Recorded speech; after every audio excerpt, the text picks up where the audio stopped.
So you saw like a stark contrast between being Muslim in America versus Muslim in the Muslim world. The examples I've seen of Muslims who grew up and were raised in this environment, they were all negatively affected by that to the detriment of their deen. If you're telling me I'm going to find what I'm looking for here, as far as a righteous woman to raise a strong Muslim family, I don't believe you. How long after college did you decide that you wanted to leave? I'd been to the UAE, visited Morocco. It was very attractive to me.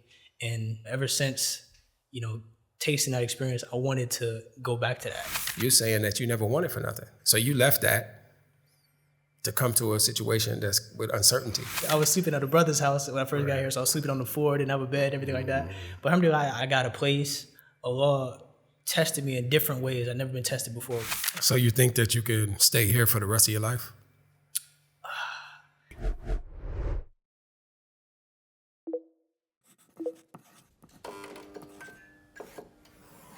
Get your copy of the Hijrah Handbook at book.makehijra.com. When did you accept Islam and why? I accepted Islam when I was in college. When I got to college, I was a freshman in college, and that was the first time that I had the space and the ability to kind of be my own person, if you will, because I was still, once you leave high school, you go off and leave your parents, and I was basically on my own for the first time. I had traveled before, been places. By yourself or family trips? I've been by myself. I've been to different summer camps and stuff away from my family, but this was the first time I was actually living by myself, and I was forced to make my own decisions and start becoming more of an independent thinker, fully in a more complete sense. So I had been studying and researching about Islam since high school, but I didn't have the confidence or the comfort to embrace Islam formally. And even though I was very interested in it, and I believed in it to a degree. It agreed with my natural disposition. Right. Islam. I always struggle with Christianity and to be honest with you, the theology. When it comes to learning about the Trinity and just different concepts about Christianity didn't really fit. It wasn't suitable to me. It wasn't something I could accept very easily. Even though I tried to believe in it. I did my best to, but with Islam, it was the opposite. It felt very natural. It felt very easy to just believe in Tawheed, the Tawheed of Allah, the oneness of God, the oneness of Allah. So that means you were introduced to Islam prior to college? Yes. And did you study it? or did you research it before college as well? Or in college you started to research? Right. So I was introduced to Islam prior to college, and I did extensive research. Really, honestly, I'd been exposed. The first time I was exposed to Islam was through the book, The Autobiography of Malcolm X. Right. I tell people that my father, he gave me that book actually when I was 7 years old, and that was the first time when I read about Islam and Muslims, and it was just very intriguing, especially to hear that story from a black man like me, or a young black man. And so from there, I became fascinated with the Nation of Islam. The Nation of Islam were very interesting to me. I would look at their YouTube channels and see them on Instagram and see how they were very outspoken. They were very comfortable challenging the status quo and challenging common people's conceptions about, Christianity, for example. They would push back on some of those, the white Jesus and things like that. And that was very inspirational to me, and it made me think. It made me not just accept, what I was being taught as dogma, but it made me to open my mind and just sort of start to think for myself. And then that's when I would start to do my own research. I would look more on, see what I could find online, different lectures, different articles about Islam and things like that. And then ultimately through that process, I became convinced. And then once I got to college, it was just a matter of me meeting a Muslim for the first time, actually meeting a Muslim.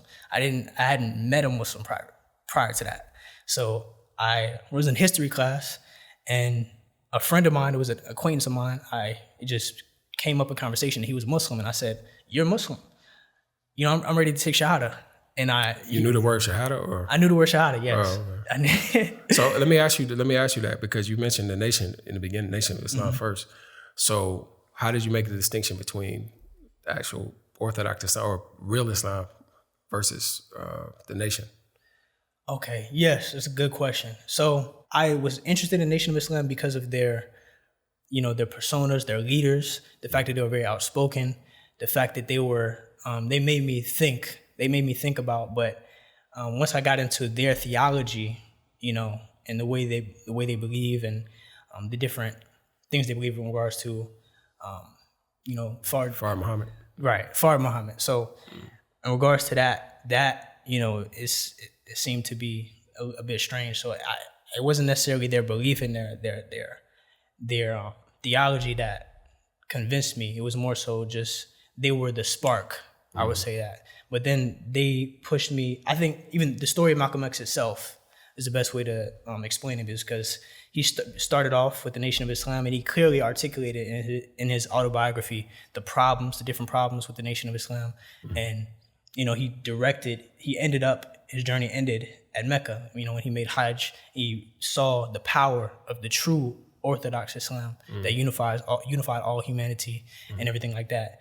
And that really stuck with me because, for my example, my background, I grew up in one of the best neighborhoods possible in my state in Florida. I grew up in a part of the city called Snell Isle. It was a really nice, alhamdulillah, it was a really good upbringing, really safe, a really, really clean and, nice area. The thing about it was I grew up around a lot of, people outside of my race or my ethnic group. I grew up around a lot of different white kids, Hispanic kids, different kids from different backgrounds. We all could connect, and we had that fitra with us. We all could connect and be friends, and there wasn't, that racial separation or anything like that. So Orthodox Islam spoke to my natural disposition, spoke to my fitra, so I ended up embracing that. When I looked at the nation, it was more or less like trying to identify or trying to find power, because they represented some strength. They played by their own rules, basically. Right. If I could jump in right here. No, so that's a very interesting point, because the way I looked at the nation was completely different, because I grew up, alhamdulillah, my father was a lawyer, my mother was a doctor. I was completely, secure when it comes to, I didn't have to worry about money. I didn't have to worry about anything when it comes to, I was living completely comfortable. I kind of had a silver spoon in my mouth to a degree. So because of that, I didn't think about, the power aspect or how can we, better our conditions. I was living in real good conditions. You know what I'm saying? So I'm doing that. So I didn't have to worry about those things. So what I would worry about was, the ideological part. Like, is my religion, what I'm being taught really right? Is it really correct? Who is God? Who is the creator? This stuff like that. Right. So, other African Americans, they were in the same social class, or, and even you mentioned Hispanics, and everybody was the same social class. Everybody pretty much was well to do. Right. So the people in my schools and the people I grew up with and went to school with, yes, for the most part. You mentioned that you accepted Islam in college. So obviously you adopted a different moral code, different values than the average person on the university campus. So how did you navigate that as a Muslim? Honestly, the only way I saw to navigate that was to just kind of cut myself off, frankly, as much as possible. I couldn't really just... How you do that? I just had to withdraw. It's not safe. It's not a Muslim-friendly environment by any means. You know what I'm saying? You got the parties, the drinking, the women.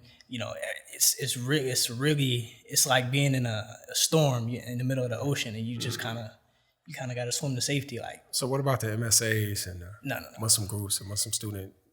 From my experience, it's just very, very hard to practice Islam in a complete, orthodox sense. It's hard to practice completely Islam when you're in an environment that's completely contrary. Everything that Islam calls to, this environment is calling to the opposite. And what is normal here is the opposite of what Islam, calls to. So because of that, if a person wants to just live as a college student and just engage and, be in all the social gatherings and be in the clubs and, just kind of live in that environment, then they're just gonna paint that picture for me, man. Like, let's say that you didn't withdraw, and you just social and dealing with people. Like what could go wrong with that? Like when they decide they want to go to the club, you say, "No, man, I'm gonna stay home. I'm gonna study," or maybe that's a form of withdrawing. Maybe. Yeah, that could be. That You know could what I be. mean? Or when they want to do something, or girls want to talk to you, you cordial and nice, but at the end, it's like it's a limit or a red line. Is that realistic? If somebody approached you, gave you that alternative, say, "Man, don't withdraw. Just practice your religion." Nobody's stopping you from praying over there. No, I think that's an oxymoron because it's like if you're going to, become a Muslim, I realized real quickly that, the people that I was around didn't have these same values, right? Like you said, that they didn't have the same values as me at all. So because of that, their lifestyle is pulling me in a completely different direction. Like, it's hard to make time to pray when you're dealing with, you have friends who they're not considering that. They never considered that. It's not part of their life. And you know what I'm saying, when it comes to, it's hard to, how do you enforce your boundaries as a Muslim when you're hanging around people who, they have all of these characteristics, whether it's drinking or whether it's just chasing girls. Is this individual that's his lifestyle, he's gonna stop doing that or stop talking about that around you, like because you're Muslim? Nah, it don't work like that. It's you in that environment, and if you want to engage, you're going to experience, you're going to be affected by the filth. That's just reality. For me, my solution was to withdraw and just do my schoolwork, deal with people on a need to basis for the most part. And then that's it. Hit the masjid and yeah, that don't sound like a way to live your life, like long term. You know what I mean? So I mean, there's no.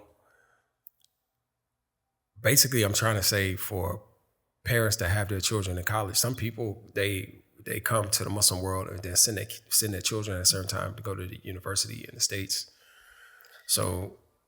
Okay, Sheikh, you asked about the MSA, right? So let me jump in here. Let me paint the picture for you. All right. So there was I don't know how many Muslims total were in the school, but there was approximately 13 that were in the MSA. Okay? 13? Maybe about 10 people total. And out of those 10, you had those who were in fraternities or sororities. So like I said, you would find them walking into the main building of the college, where the parties or whatever would be at. And you People find in MSA? The MSA, you find people, girls in the MSA drinking with their sorority sisters. Come on, man. Yeah, bro, where are they from? Like, what's their origin? I mean, they're all different parts of America, different cities, different. No, I mean like they root, like they came from Pakistan or no. These are American. These are American Muslims. African American, probably second generation, or maybe they converts, first generation.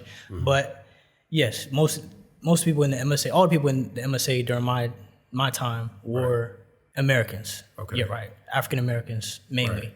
So yeah, you will find Muslim, and forget about the hijab like that. So what was the point with the MSA thing? The point of the MSA was because for you had us the to, Black Student Union too, or that it just didn't exist. Right.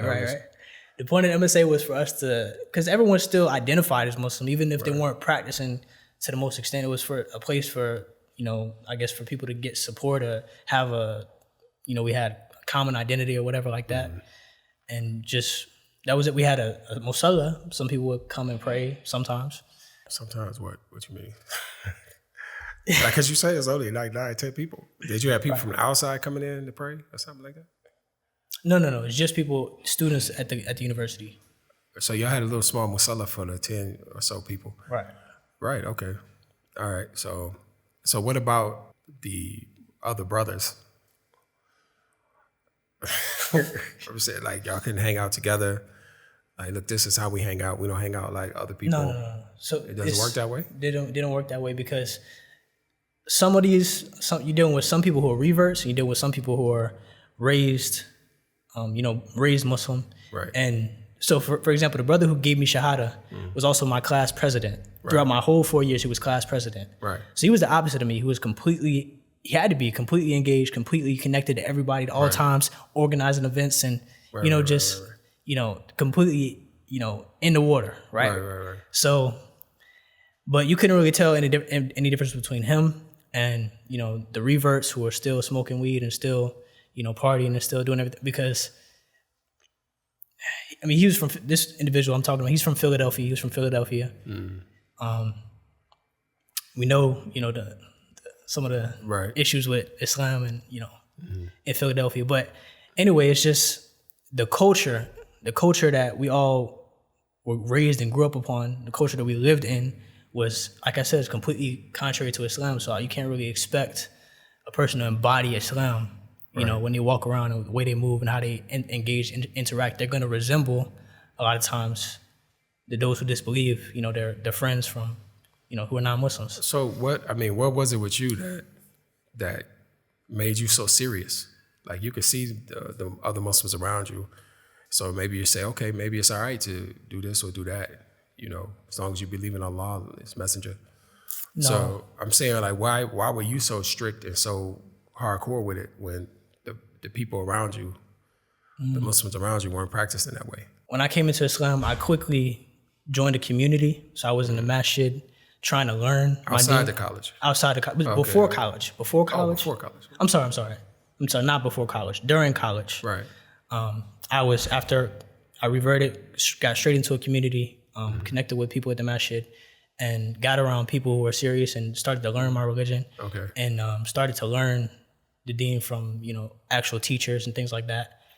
People who were strict, right. People who were Salafi and, everything like that. So they kind of directed me, and I kind of got some cultivation, and I kind of, that became most of my free time, more and more of my free time went to that. Right. Because I was curious, I was still on this journey I started, with doing my own research online, and I'm still trying to, in the masjid, trying to learn more and more and more, and I'm interested in, it's everything I'm learning is blowing my mind, and it's satisfying something in me that the partying and everything like that wasn't. Like that stuff didn't make me happy, Right. So I was kind of in tune with myself to realize this is not really, this is not satisfying me. There's something else that, I need, that I'm kind of seeking.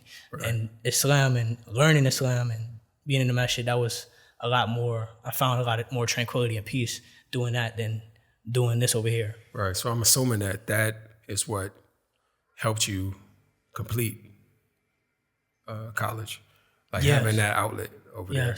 Because I can't imagine if you were that withdrawn that you would have been able to make it. At some point, you would have said, "Okay, let me." Right. So I met. So with that, of course, I met people who were like me on a similar journey.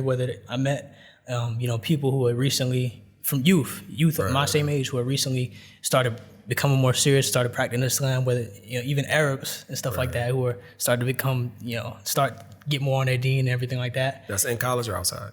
In college with me, going through the same thing. And that really helped a lot. That was like my outlet. It was like, well, people were going to party on Friday night. I'm going to the masjid and we're going to have the, whatever, tea night or whatever it was, something like that. That's good, yeah, man. So how long after college did you decide that you wanted to leave America? It wasn't even after college. It was like during. It was during my last year. Not even during my last year. During my junior year of college, I had a mentor of mine who advised me to think about leaving. Because he kind of planted the seed. He said something I never forget. He said, technically, Yusuf, you don't have anything keeping you there after graduation. Right. He wasn't pulling my, forcing me or anything like that, but he was just planting the seed. And that made me think. I said, wow, subhanAllah, there's nothing stopping me from, from, pursuing, because I, from the beginning of Islam, something that fascinated me so much about Islam was that this was a religion of knowledge. Mm. This was a religion of, practical knowledge, which was that wasn't really there in Christianity. Like you don't find, a sort of adherence to scripture and orthodoxy or like the sunnah or what you would call it of Jesus. It's just like we just in the church wilding out and we, singing and dancing. So it's like, but I wanted to know with certainty that what I was doing was correct and everything like that. So that Islam provided me with that. And I just saw knowledge as like a tool and a solution to all of my problems at an early age, or, right after becoming Muslim, basically. So a brother, this particular mentor of mine, he had been in Egypt, been here for a long time. He was from my same hometown, so that helped me a lot. That reassured me. And he was from the most knowledgeable people I ever met when it comes to the deen. So because he made that move and he, rose to a certain level when it comes to religiosity and knowledge and everything like that, it kind of motivated me. Like, I wanted to do something similar. Maybe I should explore taking a similar path. Thinking of making hijra, but not sure where to start? Wondering which Muslim country aligns best with your values, your family, your future? Well, look no further. At Make Hijrah, we're here to guide you every step of the way, helping you avoid the frustration, the overwhelming research, and the trial and error that can come with planning a move alone. Our advisors have spent over 20 plus years living in the Muslim world with experience across more than 11 countries. With a 1-hour consultation, you'll receive expert insights tailored to your unique needs. We'll help you to craft a clear hijra strategy so you can avoid unnecessary costs and countless hours of solo research. Your journey doesn't have to be overwhelming. Let's make your dream a reality together. To some people, it seemed like a drastic move, just to leave your country, and then, of course, leave certain things behind. Like, obviously, if you grew up, with certain benefits, like, why would you leave off that and go to a place where, and live in the dirt, or some people think, I would say, like, just stay with your parents for a minute, get yourself prepared financially, go move to a different city maybe that's better practicing or something. Why the drastic move of just leaving the country totally? Okay.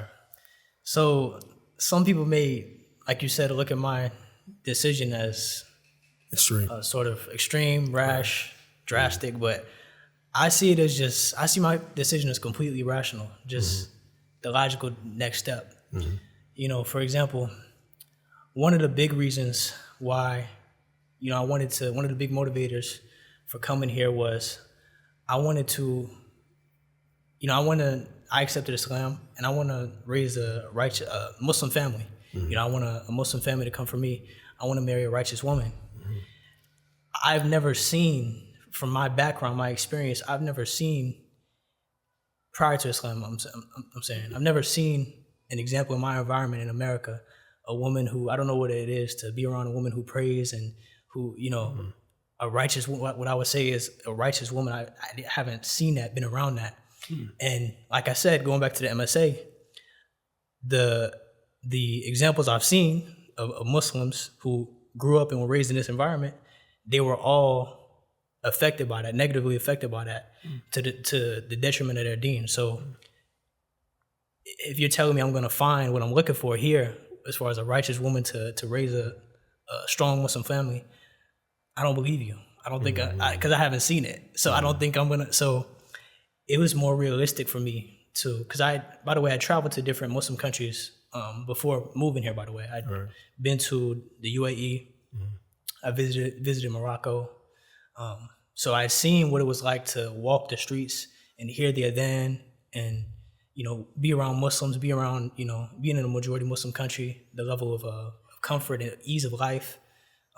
It was very attractive to me. And, ever since, tasting that experience, I wanted to go back to that. So you saw like a stark contrast between being Muslim in America versus Muslim in the Muslim world. Right. Because people will argue, I'm sure you've heard arguments saying like, well, there's no real big difference between, this is what people say. Yeah. There's no difference. You got the same ills, you got the same, all drugs, you're going to go, it's drugs there. Women being loose or whatever is there. No. So this is ridiculous. This statement right here, we have to look at the issue of institutionalism. When I say institutionalism, I mean something is made normal, right? So the norm, what is the norm over here in the Muslim world? Is it that a woman is going to come out in a bikini or in some sports bra or something. That's not the norm. Not at all. Nothing close to it. Yeah, Is it? What's the norm? The norm is that you're gonna have a masajid on every corner. Yes, the norm is that you're gonna hear the adhan out loud. You're gonna be able to pray with ease. Right. You're gonna be able to see women in hijab. Niqabis, everything like that. This stuff is here. This is the norm. You may see person may say, there's a certain ills in the Muslim countries too. Of course, no place is perfect. Right. But when it comes to, if you want to be in a society where that's going to aid you in practicing your religion and raising your children according to Islam and everything like that, you can't compare the Muslim world to America. You can't. I'm not going to argue that point because I agree with you totally. And I think it takes people to experience that, to travel to the Muslim world. I even see differences between different Muslim countries even, so to try to compare a place where it's normal to have a girlfriend, like that's part of it. Even you have kids, that's his girlfriend, that's that. Right, and you're weird if you don't have one. Mm-hmm. Yeah, you're weird if you don't have it. Or even like who waits until marriage, That's another issue. Even to say that is weird. Right. But here, even if you did do something, you can't announce it. And that's the Muslim world in general. You can't walk around saying, yeah, me and her, this my girl. You can't do that. There's still moral values, and there's still values on a base communal level. Forget about from the government down. We're talking about like from the ground up. What the people do on the ground is what we see. So yeah, I agree with you on that point. In regards to what made me make the decision to come to Egypt, when I was right before, after that brother gave me his advice, I was doing some research on Egypt, of course, and I looked on YouTube, and I actually came across your video that you did with Young Smirks, the brother, the interview on Egypt. John Fontaine. And that was what sold me. It made me feel comfortable that, okay, this is going to be a smooth landing once I get there. I saw another American like myself there, and the way you explained the how life is there, it made me feel comfortable that I have some sort of picture of what it's going to look like. Right. So how long have you been to Egypt so far? So I've been here a year now. It's been a year. Yeah, the time went by really fast. So what has your experience been like so far? Was it what you expected, or exceeded your expectations, or? So they have stages. So there was when I first got here, I was really in what you would say the honeymoon phase. I was really happy with seeing the stark contrast, and I was actually it exceeded my expectations from a conservative standpoint. Like I saw a lot more.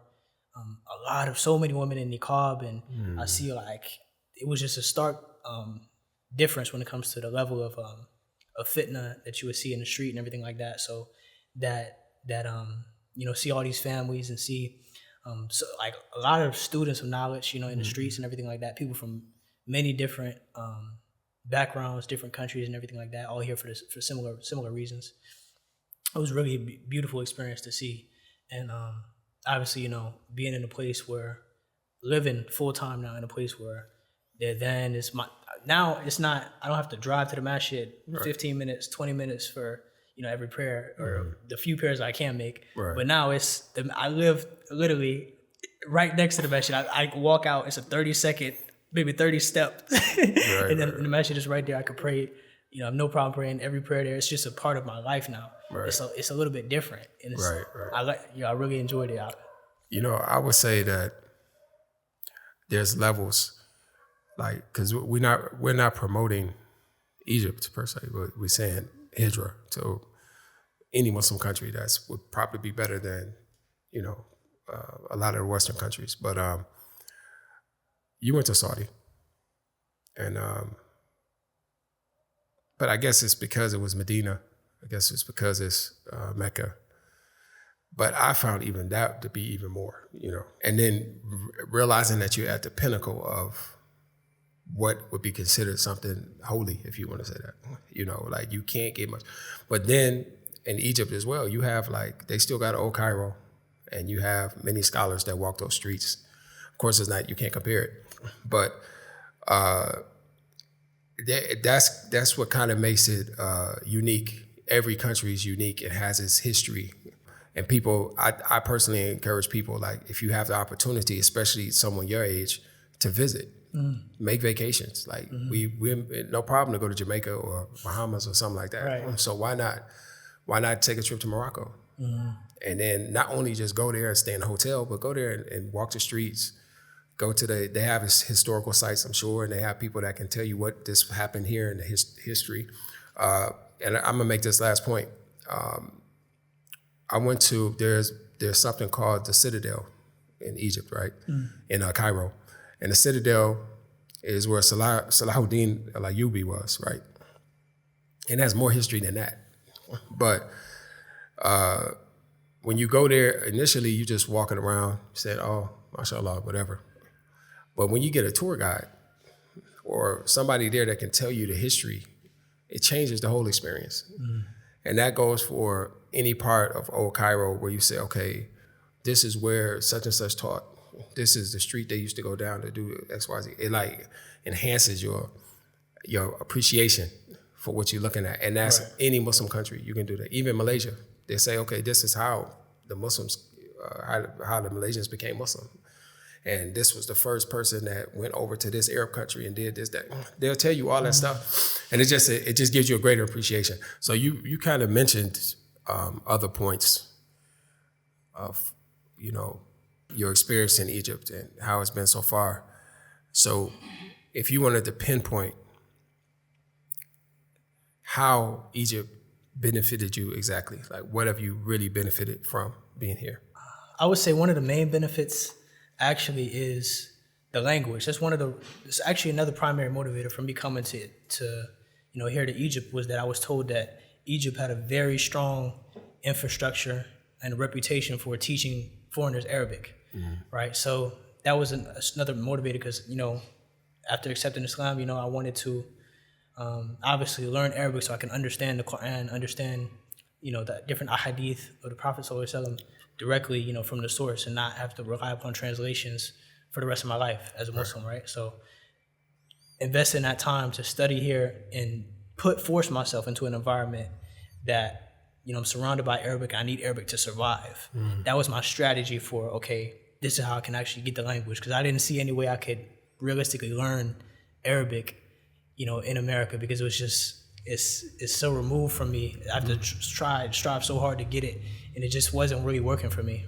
And I had been around elders in the, in the States who had been Muslim converts like me for 30 years and still didn't know any Arabic. Right. So that wasn't something I wanted for myself. I wanted to get there. So this is one of the main benefits that I benefited, is that not quite fluent yet, not quite where I want to be, but I made a huge progress in just this year that I've been here. Alhamdulillah. Another way is being here in Egypt has really benefited me is seeing how Islam is practiced culturally, right? Culturally amongst people, amongst, generations and generations of Muslims, and seeing how, people interact, and seeing how families interact, seeing people get married, and just seeing, just Islam in the streets, seeing it everywhere.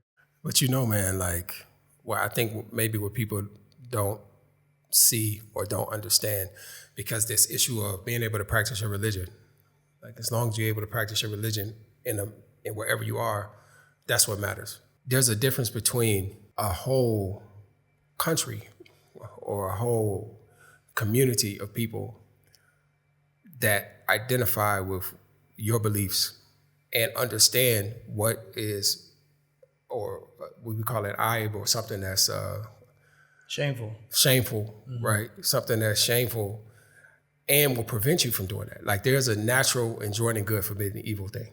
It's not something where you got to kind of say, well, see somebody drinking on the corner and go slap it out his hand and see what happened. I'm talking about in the States. What's going to happen? Like, he can call the police. He can say he assaulted me, and you going to jail. If I slapped a beer out of somebody's hand here, like, first of all, where you get that beer? Is that beer? And then I slapped it out his lips. They're not going to do anything. And especially if I'm like, Ittaqillah or something like fear Allah, this, that, he'd be like, Malik Sheikh, whatever he'll say, you know, but it's just no, that type of repercussion for things that are agreed upon as shameful acts. You can turn a corner and find like a boy on a girl or something, like maybe getting too, you know, close to a girl, and you can push him off or do anything like that, and he'll feel shameful, like you caught me, you know. Whereas you couldn't do that in other situations. That's the just to finish that point. That's the benefit of a whole society that understand the Islamic moral values. Right, and what that society gives you is it really what allowed me to have was that it allowed me to match my beliefs, like you said, match my beliefs with my lifestyle. Like even going to the gym, I can actually go to gyms, and it's I didn't know. You're right. I didn't know that you can have there were gyms, like a whole setup in the Muslim world. This is like normal. Is that you can go to gyms and they're completely segregated where you have a men's only gym, and that is, you know, I can actually go to the gym and get a good workout in and not have to worry about looking to my right and left and seeing what I'm saying. Because that's an issue in the States. I was listening to somebody talking about how it would be a good business idea to have male-only gyms and female-only gyms in the States. Yeah. And that's just something common. Like, it's more common in some places than others. Like, you do have mixed gyms around, but you can easily find that's just a male-only gym and it's a female-only gym. So yeah, you're right about that, man. Like, and that's, I guess some things we might take for granted. You know what I mean? And if we mentioned it to somebody, it'd be a big thing to them. But for us, it's like, okay, well, that's how it is. You know what I mean? The last thing I would say, Sheikh, is when it comes to how this trip or this move has benefited me, is another thing I've seen is that I've been able to see an example of what sacrifice really looks like. I've seen brothers leave, you know, a more luxurious, more comfortable lifestyle in America and live in, you know, conditions that are a little bit, you know, more humble, you could say, but they're doing it for the sake of their deen, and being able to see these brothers and see how Allah has actually made things easy for them and provided for them, and also the brotherhood aspect of seeing muhajirin, different brothers who have came here, formed you know, small communities amongst themselves, and how they aid their brothers, how brothers have aided me, and, you know, showing me around and showing me the ropes and showing me an entire different how to maneuver in this entire different country and this entire different system, which is Egypt, has been really, really beneficial. What if I can give you over 22 years of Hijrah knowledge in just a few hours? Well, with the Hijrah Handbook, I've attempted to do just that. This book holds the same systems I've used to stay and raise my family in the Muslim world for the past 22 years. Once you've read this, you'll be equipped with the same tools I use to sustain myself financially, develop strong expat communities, and obtain residency in over 4 Muslim countries. This knowledge has already helped many Muslims have thriving lives abroad, and inshallah, it can help you do the same. So don't wait. Visit book.makehijra.com to get your copy now. I have a question about that, because I've seen brothers that in the States, maybe they're working in a factory or doing something like that, and then they come to the Muslim world and they become something. Like they have a career. Like some of my brothers going to teaching and going to different fields that they would have never done in the States. But then over here, those type of positions are respected. Like you become the teacher of their children or whatever, and they respect you, highly respect you. And then you get people trying to get you to come over to their school or to this or whatever. So that's a case where maybe I wasn't doing so well in the States. And then when I came over here, I was respected more.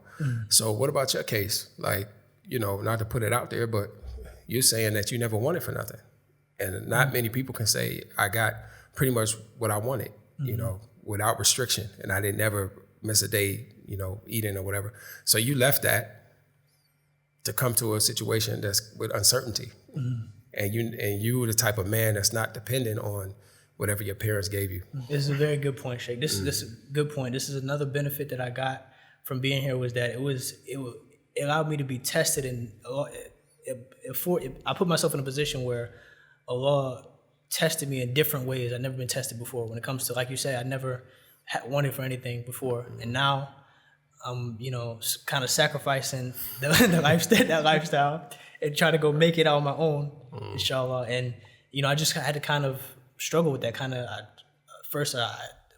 before I came, I got an online job teaching English, and just that kind of sufficed me for a while, when making the move and everything like that. But then I just had to completely place the tawakkul in Allah that if I made this sincere move, I would be, Allah would provide me with what I need, basically. Right. And so, alhamdulillah, I haven't had any problems, in that area. Alhamdulillah, I've been well taken care of. And, alhamdulillah, I was staying in a kind of a, really meager, really humble conditions. Kind of sleeping. I was sleeping at a brother's house when I first got here, so I was sleeping on the floor, didn't have a bed, everything like that. But alhamdulillah, I got a place, a really nice place, alhamdulillah. Awesome. And that's another thing is that it doesn't really cost a lot over here to have yourself a decent lifestyle. So it's like that's another aspect as well. That's another way I benefited was that I could have a decent life and not have to, have it be so expensive and so draining on my pockets. So you think that you could stay here for the rest of your life? Honestly, no, not here, not in Egypt. Okay. A brother once told me that there's levels of striving. You can push yourself so hard, and you could sacrifice a lot, and you could strive and get yourself out your comfort zone and everything like that. But it becomes a certain level where it's like you kind of need to relax it, kind of make it sustainable, right? Make it your lifestyle sustainable. So, the thing about here, it taught me that it's kind of changed what I valued, honestly, what I value. Being here, it's just a little bit of, there's some issues with, the infrastructure is not so great. Things are a little bit disorganized. Can be a little bit hectic. And also, something I've noticed in a lot of Egyptians, not all of them, but a lot of them, is that they can be very rough people. They can be, so these different things, when it comes to quality of life, that quality of life aspect and comfort, having that ease, and kind of trying to match a little bit more what I'm used to the best of my ability, finding the places a little bit nicer and I can be a little bit more comfortable, it's kind of moved up on my priority list. So because of that, Egypt is great for knowledge. In my view, it's great for knowledge. It's great for learning Arabic. It's great for a transitional phase for me. But, in the future, I'm planning to, consider other destinations, like possibly, one of the Gulf countries or maybe Malaysia and one of these different places like this. What are you working on these days? All right, so what I'm working on right now is a philosophy, something I call media majlis. I believe that we should, as Muslims, I think we should really make one of our objectives to study media. This is something that played a big role in my accepting Islam. I talked about, me reading the book, the autobiography of Malcolm X. So I also watched the movie, that's something that had a big impact on me. I saw different Muslims that were on social media making videos and promoting their beliefs. We had this concept of social engineering through media. This is something that plays a big role in Muslims and how Muslims develop in the Western world, for example. Why is it so hard to practice Islam in America? Because what's institutionalized in these countries is everything contrary to Islam. One of the drivers for that is media, because media is something that normalizes. It normalizes behaviors, beliefs, and attitudes. Right. So even in the Muslim world, people talk about, you find some of the same ills in the Muslim world. A big reason for that is because of media. Muslims are consuming non-Muslim media, whether it's movies, Netflix, YouTube, whatever it is like that. I think we need to produce more content creators. I think we need a movement of Muslim YouTubers, of filmmakers, of people who are in the business of promoting Islam throughout society, throughout the world, on a global scale, because we're in a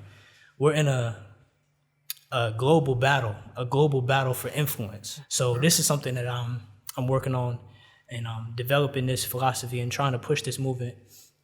And my starting place is here with Make Hijrah. You know, my goal is to work with you all's content and try to elevate the quality and to really show an example of what we can do as Muslims in this field.